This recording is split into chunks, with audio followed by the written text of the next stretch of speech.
Shalom, ketemu lagi dengan Gracia di channel Indomanis. Kali ini saya akan menyampaikan informasi topik tentang berpuasa. Kenapa? Karena pertama, bulan ini adalah bulan Ramadan, di mana semua orang muslim berpuasa. Dan sebelum ini, Hari Raya Paskah, di mana banyak orang Kristen berpuasa juga menjelang Paskah. Kenapa saya angkat topik tentang puasa? Karena saya dapat masukan dari beberapa kawan yang aktif berdiskusi di Facebook. Banyak orang-orang muslim menuduh dan menghina. Orang Kristen ini tidak pernah puasa. Tidak seperti kami, puasa 30 hari 30 malam. Bahkan mu'alaf Yahya Waloni berkata, di dalam kekristenan saya dulu itu tidak ada usaha. Tidak seperti Islam harus sholat 5 kali sehari, harus berpuasa 30 hari. Jadi karena ada informasi-informasi yang minor seperti itu, saya buatkan rekaman ini. Saya ingin jelaskan bahwa di dalam Islam, Kristen dan Yahudi sesungguhnya ada puasa. Kalau mungkin Yahya Waloni dengan sinode gerejanya dulu tidak memiliki puasa raya karena dia sinode Protestan, bukan berarti semua sinode Protestan tidak melakukan puasa raya. Contoh, di GKI saya sering berjemaat beribadah di GKI.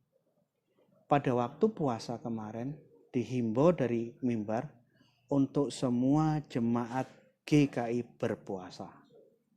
Jadi mungkin ada kelompok Protestan yang tidak melakukan puasa, tapi setidak-tidaknya gereja Kristen Indonesia, gereja Calvinis melakukan puasa.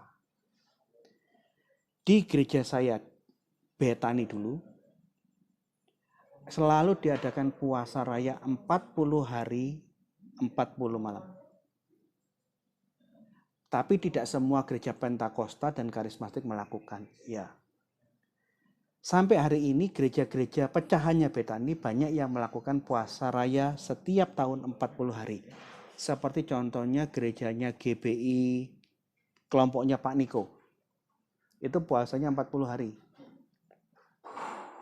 Jadi kalau ada yang mengatakan Kristen tidak ada puasa, itu tidak benar.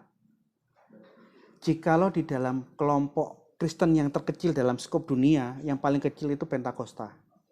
Yang paling kecil kemudian di atasnya Pentakosta itu Protestan.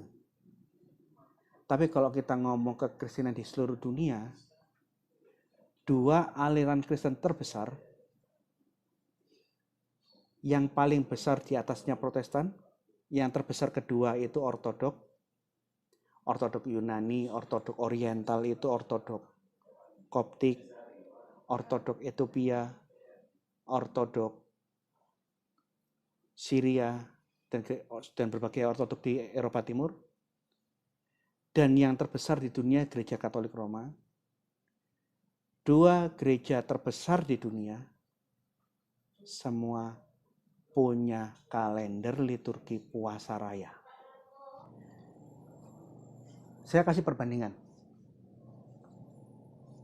Kalau orang muslim berpuasa di dalam 1 tahun 30 hari, orang Katolik dan Kristen puasanya lebih banyak, orang Katolik dan Ortodok jauh lebih banyak dari orang muslim.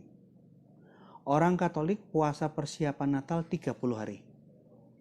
Puasa Paskah itu 45-44 hari. Jadi puasa raya kalendernya Katolik itu 70 hari. Kalau Islam hanya 30 hari. Bagaimana dengan Ortodok? Gereja terbesar sedunia setelah Katolik lebih parah. Puasa persiapan Natal Ortodok 43 hari. Puasa persiapan Paskah 54-55 hari. Jadi kalender ortodok minimal 100 hari. Ini belum termasuk puasanya para rasul itu 21 hari, memperingati Maria itu puasanya 10 hari, dan berbagai macam puasa.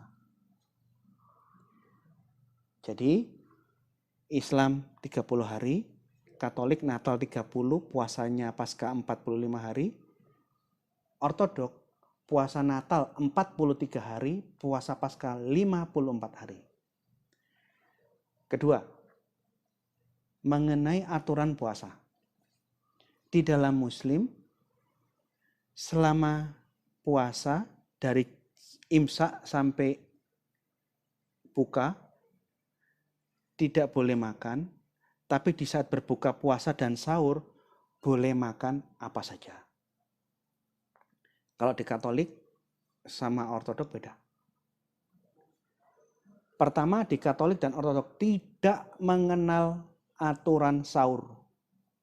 Begitu makan malam terakhir, orang-orang Katolik dan Ortodoks tidak boleh puasa, tidak boleh makan di saat puasa besok. Tidak ada sahur. Kedua, di Katolik masih boleh makan pada waktu berbuka puasa, boleh makan apa saja. Kalau Ortodok beda. Di dalam gereja Ortodok, selama 43 hari puasa Natal, tidak boleh makan daging, ayam, telur, dan susu, hanya boleh sayur, buah-buahan, dan ikan, hewan-hewan air. Cumi udang boleh. Tapi kalau puasa besar, bahasa Inggrisnya Lent, puasa persiapan Natal selama 54-55 hari, ini puasa yang terbesar dan yang aturannya terberat. Karena selama 54-50 hari, di saat berbuka puasa hanya boleh makan sayur vegetarian murni. Daging, ayam, burung, seafood, semua hewan-hewan air, telur dan susu tidak boleh. Hanya boleh sayur dan buah-buahan. Jadi kalau dilihat dari aturannya sudah beda. Selain itu, di dalam kekristenan, di saat berpuasa, seperti yang diajarkan di dalam kitab Yesaya 58, bahwa di dalam berpuasa kita benar-benar harus menolak dosa, jaga kekudusan, dan harus menjaga kesucian diri. Sehingga dari hal ini menjadi suatu rahasia umum atau aturan yang tak tertulis. Di saat berpuasa, orang Kristen dilarang berciuman, berjumbu, atau berhubungan seks, mengumbar hawa nafsu, birahi mereka yang sedang berpuasa. Saya bacakan ayatnya ya.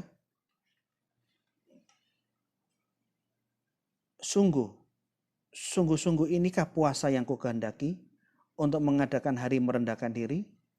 Jika engkau menundukkan kepala seperti gelaga dan membentangkan kain karung dan abu sebagai lapik tidur, sungguh-sungguh itukah yang kau sebut berpuasa? Mengadakan hari yang berkenan kepada Tuhan?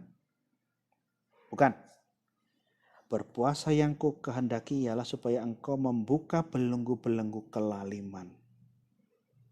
Segala dosa, hawa nafsu,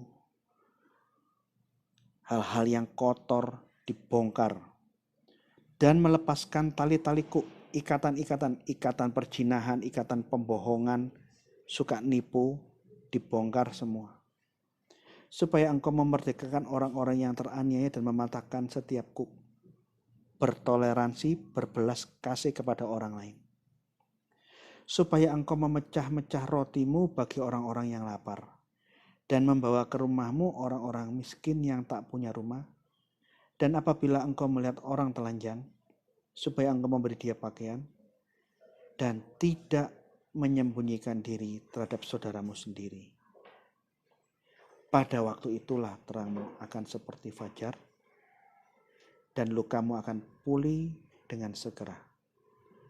Kebenaran menjadi barisan depanmu, dan kemuliaan Tuhan bagian belakangmu, dan seterusnya. Aturan puasa Kristen, selama berpuasa, tidak boleh mengumbar hawa nafsu, bahkan dia masuk kamar, berdoa, minta ampun semua dosa-dosa pribadi yang sudah dia lakukan, bahkan berdoa menolak semua ikatan-ikatan dosa yang ada di dalam dirinya, dan berbuat baik kepada orang. Ini mirip dengan Muslim.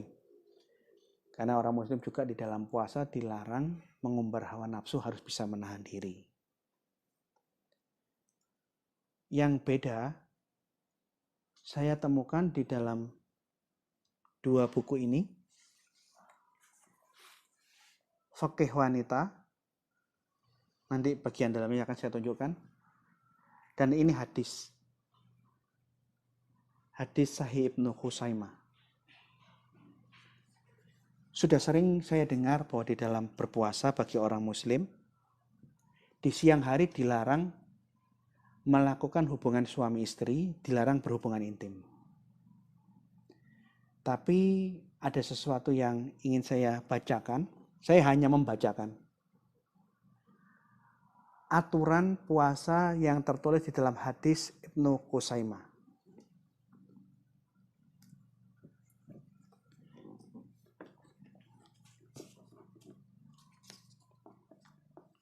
Ternyata di dalam hadis Ibnu Khuzaimah disebutkan, tolong diperbesar, bisa?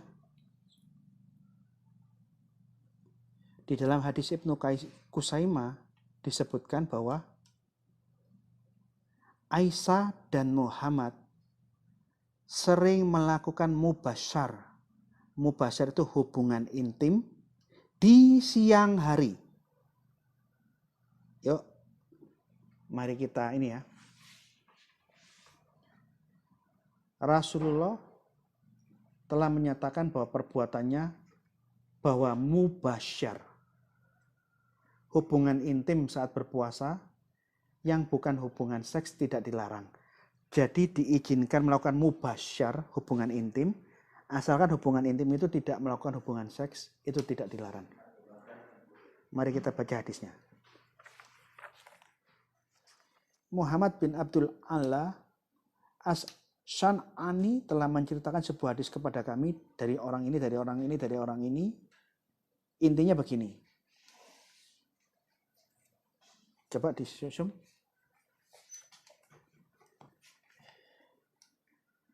Suatu ketika aku dan Masruk menemui Ummul Mukmin, ibu orang beriman, Sayyidah Aisyah, untuk bertanya tentang hal mubasyarah, tentang hal hubungan intim. Akan tetapi kami merasa malu untuk menanyakannya. Namun akhirnya kami pergi untuk bertanya kepadanya tentang sesuatu itu. Tapi kami tetap merasa malu untuk mengutarakannya. Ada apa? Tanya Sayyidah Aisyah. Utarakanlah apa yang akan kalian tanyakan kepadaku. Lalu kami pun bertanya kepadanya, wahai Ummul Mukmin, wahai ibu orang beriman, apakah Rasulullah sering melakukan mubasyarah ketika beliau sedang berpuasa? Sayyidah Aisyah pun menjawab, ya, dahulu Rasulullah sering melakukan mubasyarah, melakukan hubungan intim di saat berpuasa. Akan tetapi, beliau adalah orang yang paling sanggup menahan nafsu birahinya daripada kalian. Abu Bakar berkata, sesungguhnya Allah Subhanahu wa Ta'ala telah menyapa Nabi Muhammad SAW dan kaum muslimin dengan menggunakan bahasa Arab. Bahasa yang paling luas perbendaharaan katanya di dunia, dan bahasa yang tak seorang pun dapat menguasainya dengan baik kecuali Nabi Muhammad SAW.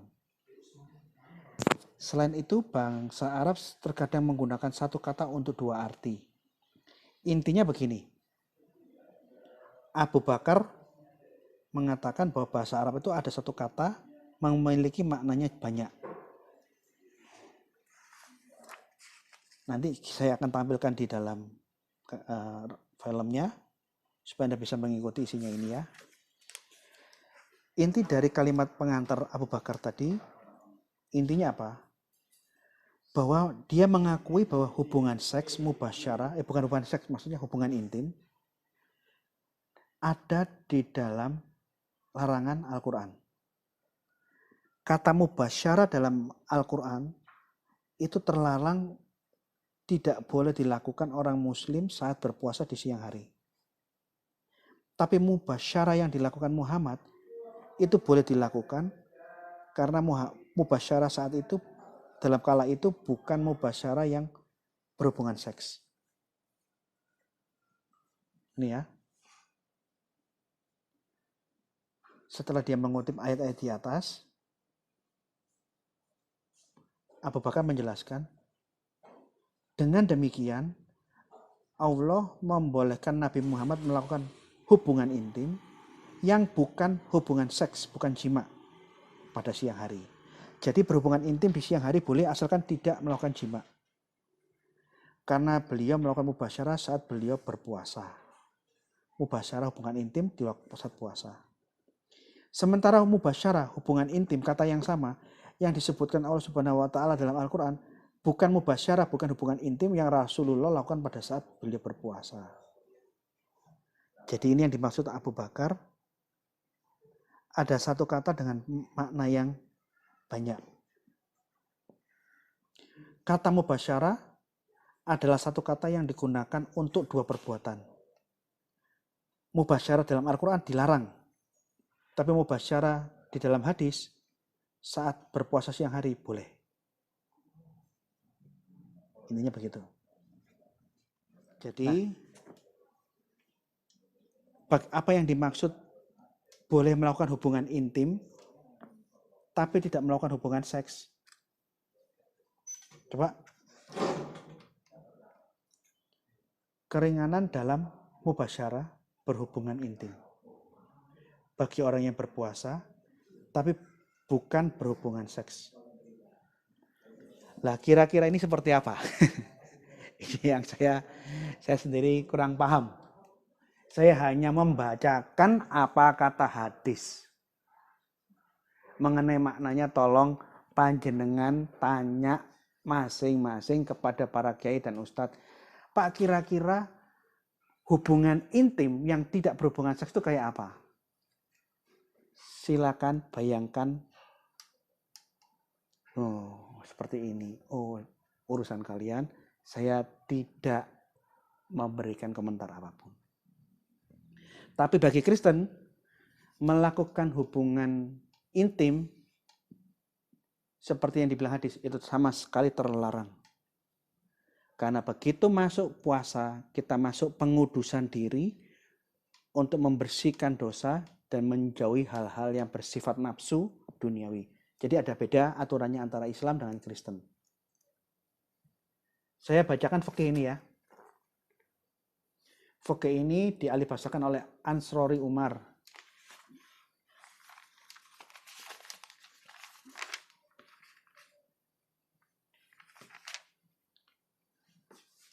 Pengarangnya Ibrahim Muhammad Al-Jabal, orang Mesir, ulama Mesir.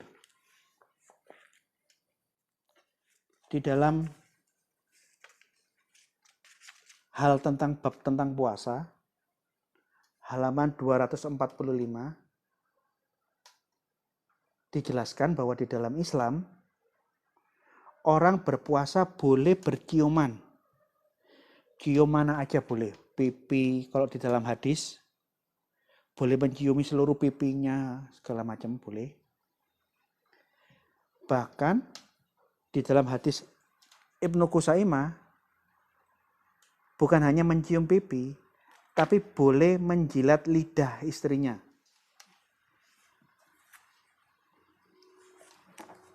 Sahih Ibnu Qusaimah jilid 3, Pustaka Azam,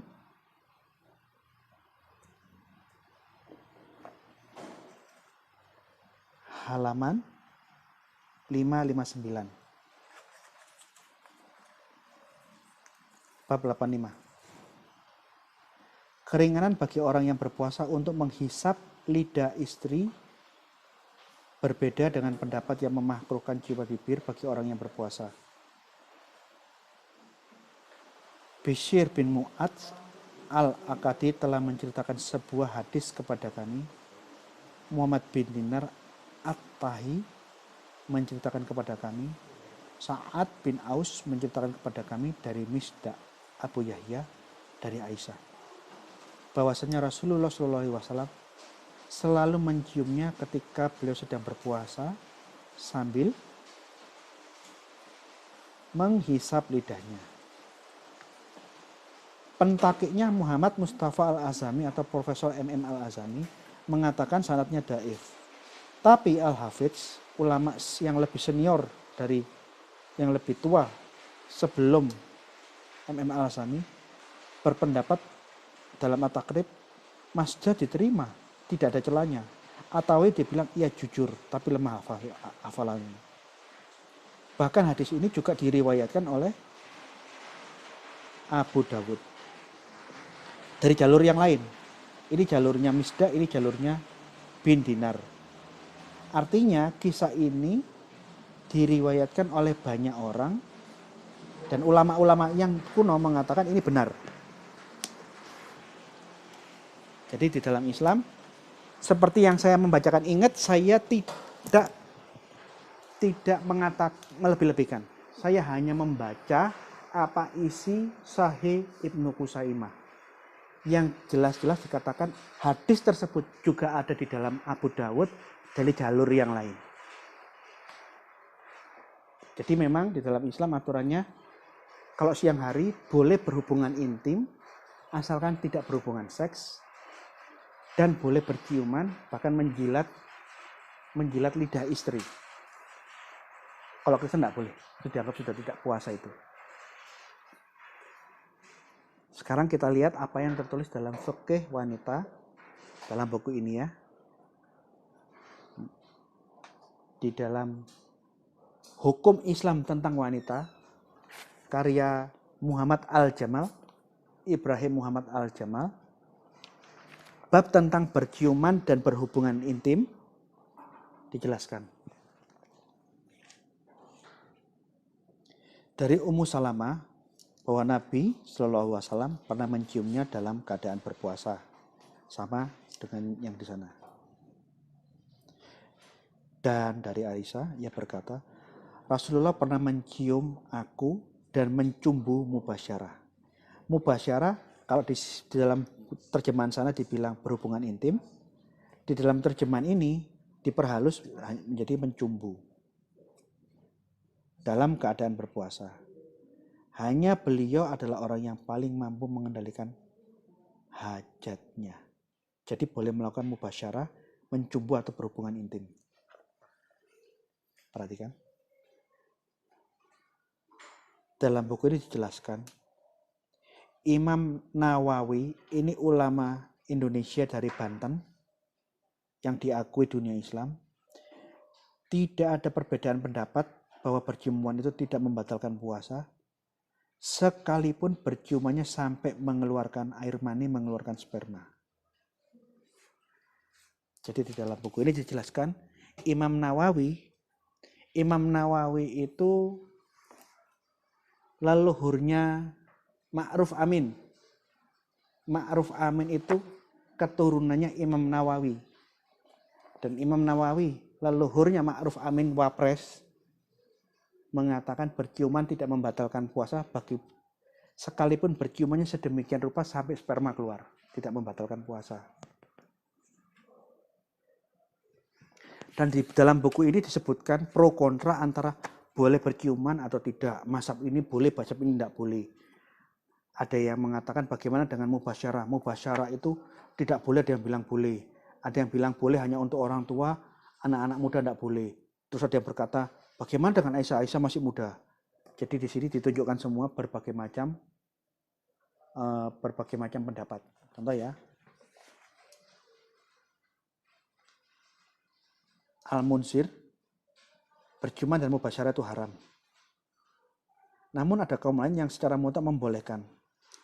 Contohnya dalam hadis Fathul Bahri membolehkan. Berita itu diriwayatkan secara sahih dari Abu Hurairah. Jadi berciuman dan mubasyarah di dalam Fathul Bari boleh.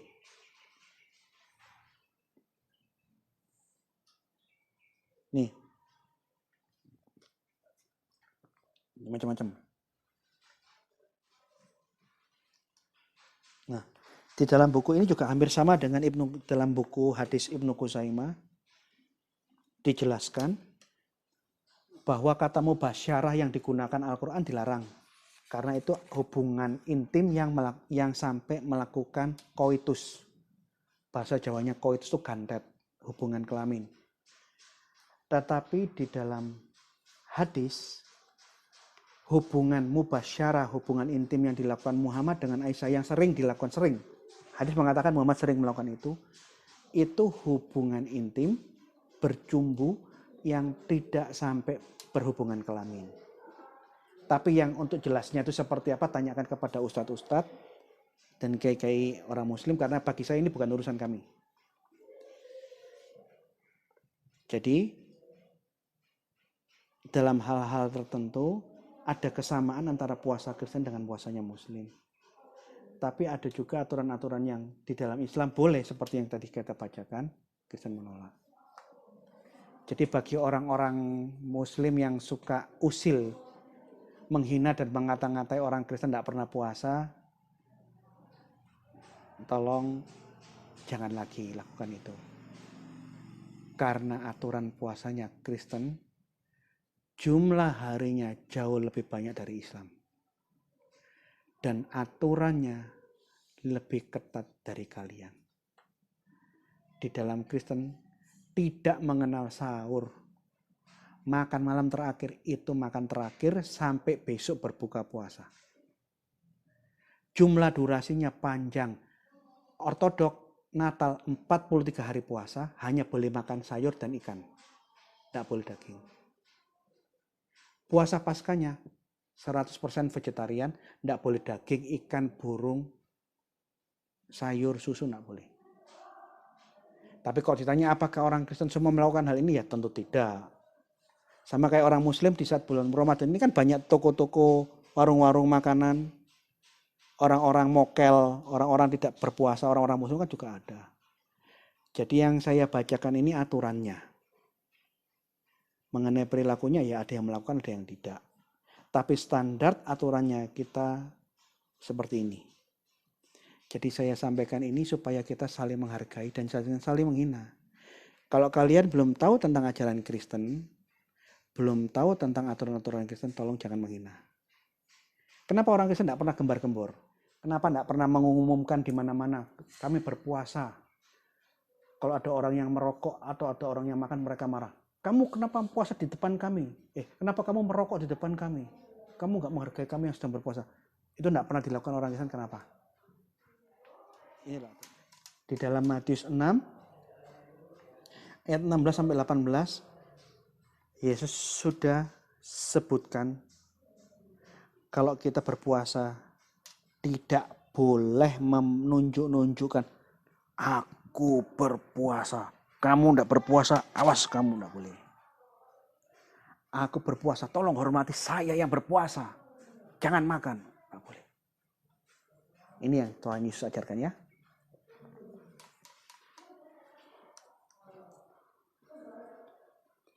Dan apabila kamu berpuasa, janganlah muram mukamu seperti orang munafik. Mereka mengubar air mukanya supaya orang melihat bahwa mereka sedang berpuasa. Aku berkata kepadamu, sesungguhnya mereka sudah dapat upah.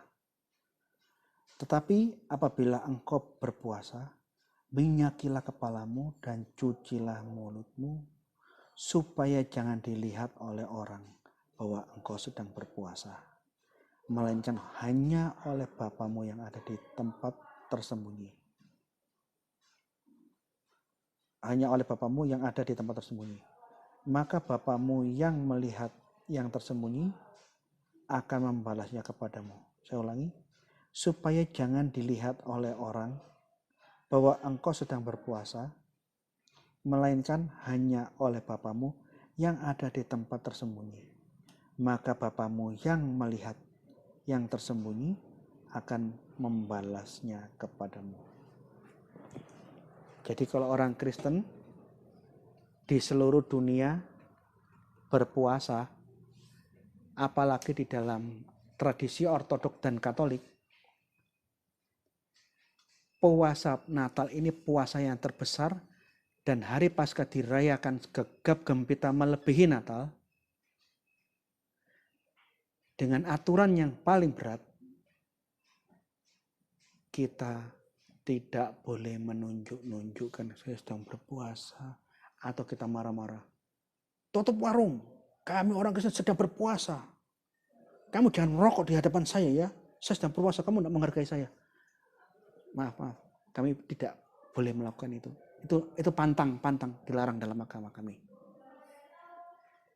Saya sampaikan ini supaya baik Muslim jangan lagi mengata-ngatai yang ada di Facebook Kristen tidak puasa, tidak seperti Islam. Oh, jangan.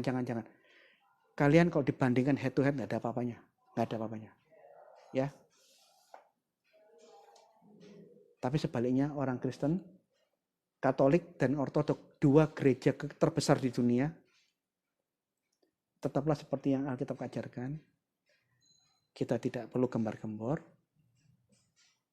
Kita tetap tidak boleh menunjukkan mimik muka kita. Penutup. Anda kalau bisa lihat di YouTube, setiap orang Ortodoks selesai berpuasa, muncul api suci di Yerusalem. Ini mujizat setelah orang-orang Ortodoks berpuasa 50 hari lebih. Tanpa makan daging, ayam, ikan, telur, susu. Api keluar dari makam, dan mujizatnya ini, api tersebut, api suci ini, tidak menyakiti tangan, dan tidak membakar rambut hanya dalam 33 menit. Anda bisa saksikan filmnya.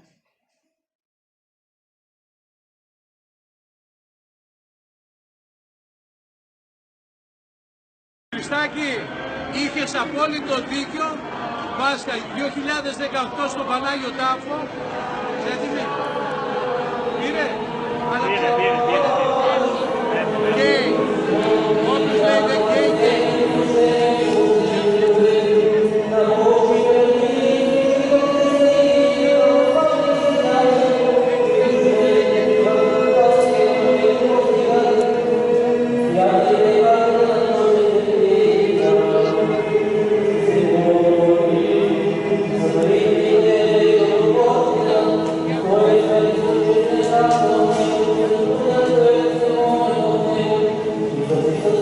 Thank you.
Dan saya kepingin kawan-kawan muslim lihat film ini dan bandingkan.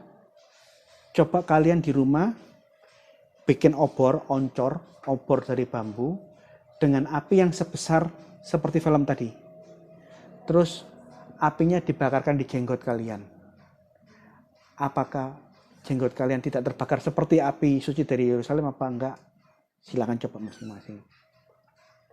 Karena di dalam Islam kalau mau puasa kan ada banyak keliling-keliling pawai bawa obor. Bedanya kalau di Islam obornya dibawa di depan pada waktu mau puasa. Di Islam, di Kristen, api keluar di akhir puasa dan itu api yang aneh. Tidak membakar kulit, tidak membakar pakaian, tidak membakar jenggot seperti yang Anda saksikan tadi. Coba di rumah masing-masing, bisa nggak? Terima kasih. Apa yang saya sampaikan ini hanya untuk supaya saling tahu, jangan saling menghina. Ingat, Kristen tetap punya puasa. Islam punya puasa. Ini aturan-aturan Islam dalam puasa. Ini aturan-aturan Islam dalam puasa. Saya sampaikan supaya saling menghormati, saling menghargai. Terima kasih, Tuhan berkati.